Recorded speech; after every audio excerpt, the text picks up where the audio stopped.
What is going on, you guys? My name is Rage and we are back today with a beginner's guide on farming Kestrel, upcoming event here. As you can see, she does start in 7 days here. We got lots of time to prep up and prepare, so that's exactly what we're hoping to do today. And keep in mind, you guys, this is more of a beginner guide in terms of those early players as well as mid game. So for you guys that are just watching and reviewing, it's always good to refresh, but just keep in mind there's some newer players out there that are doing the event for the first time, and I'm very excited to talk about this because first and foremost, I love these type of events because I do believe that these are personally the most favorable for the free-to-play community. It's one of the best way to earn free shards, especially being able to get additional orbs to open. And on top of that, Kestrel is already going to be confirmed as one of the top 3, top 4 characters in the game. So for a character of that caliber to be available to the free-to-play community as well as players, absolutely crucial.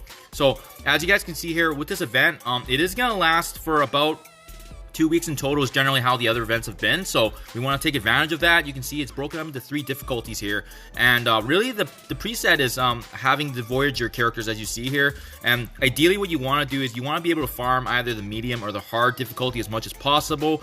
It's going to essentially have nodes in the breakup. If you hit the little eye here, it does actually show you the makeup of the recommendations for how leveled your characters should be. Generally what's worked for me is if you have a combat power team between 150 to 180,000. Generally, that's good enough to clear the hard campaign, all of the nodes. As you can see, the recommendations level 60, tier 9, ability level 5. I find generally you don't actually need that specifically. If you have more powerful characters, obviously it's better. But generally, these are just safer guidelines. So keep that in mind. It's going to operate very similar to how we go ahead and actually farm our campaign energy. So what we're going to get is we're going to get a new set of energy. As you can see up here, if you were to hit refresh, you're able to actually get additional energy. So we want to be capitalizing on these refreshes, and I'll show you guys later what's coming about with that. But essentially, you can refresh this about, I believe, 4 or 5 times, and then after that, it's going to cost 100 power cores to upgrade. And then you can also refresh using the 100 power cores. So generally for me, I do actually maximize the 50s and the 100s because of the fact that I find that's the best bang for buck for the amount of shards you're going to get for the character. So I'll show you what the result of that has been. But just keep in mind though, if you're running low on power cores right now, I would start saving if you guys, because in 7 days, you can amass quite a bit in 7 days, especially if you make sure you're doing your regular rotations through arena. For instance, for rewards, I'm generally in the 101 to 250 range, so I get 100 a day. So I can already kind of budget that in the next 7 days I'll get 700, as well as doing your quests and daily objectives also rewards you. So just keep that in mind. With that being said, I want to show you guys the 2 characters that were the 2 most recently events that we participated in, and it was Multiple Man as well as White Tiger. So it's very nice. White Tiger, you can see I actually got her a 5 yellow here, but that's also thanks due to the fact that Multiple Man also had the orbs that actually provided shards for White Tiger. So you can see for the free-to-play community, we should confidently be able to actually achieve a 4 yellow on Kestrel, and that's based on just the previous history, and that's pretty consistent with all the previous events I've taken part of.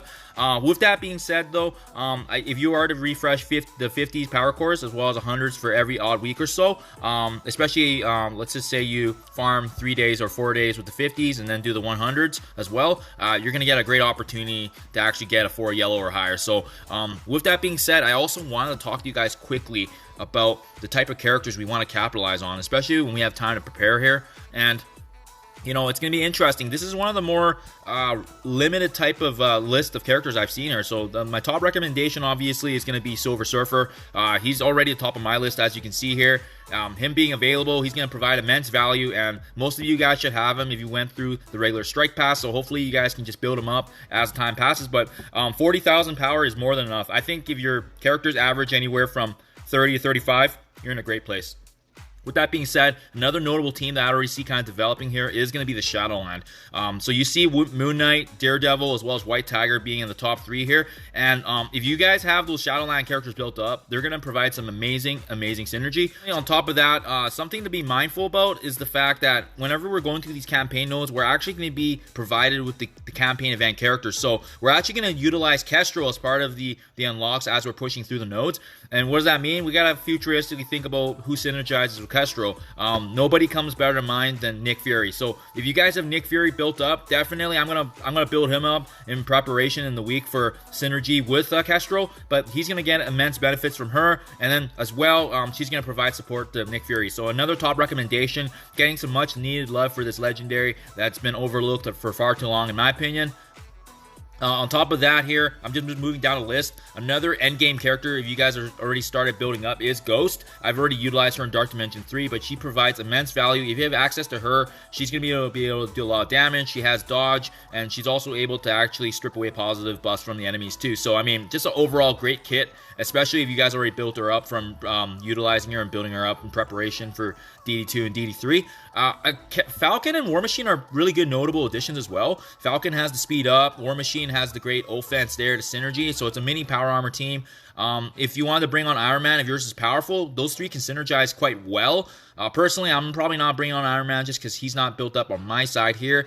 But as well, another notable recommendation is going to be Doctor Strange. You know, out of this list, he's actually the only one that has the opportunity to revive characters. So just in case if the nodes are hard, bring him on board with the revive if needed. But otherwise, I'll add him if I need him for the revive. I don't think I will.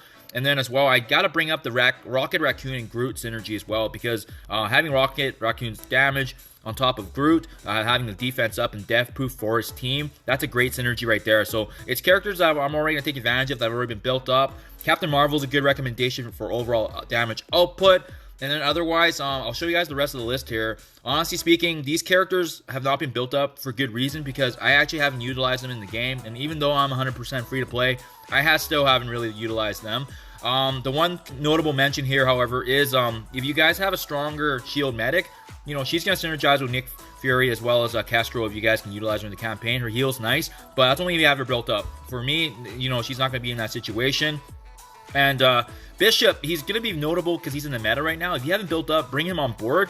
But because he really truly shines with his astonishing X-Men, and we don't actually have any of those other guys here, that's why it's a little bit limited. So definitely this Voyager roster is a little bit more limited than what I'm used to. But those are definitely my top recommendations. I will give you an example team just based on what I see right now. For sure, I'll bring on Silver Surfer, Ghost, Nick Fury. Those three are great. I can bring on Falcon for the speed up. And depending if I need more additional damage or healing, I'll consider War Machine or Doctor Strange, and then see how that goes. So those are some of my top characters right there. But definitely see what works for you. Obviously, at this time, it's whatever you guys have built up, and you got to definitely utilize that. For these other characters I haven't mentioned, unfortunately, they aren't the best characters. That's why I haven't brought them up, or I haven't talked about them, just because they aren't really the best fit for this given roster for the Voyager. So hopefully that's able to help you guys there. Again, if you're able to maximize on the 50 cores and the 100 cores refreshes, again, I was able to get actually a 4 yellow on multiple man, as well as 5 on White Tiger. So very notable.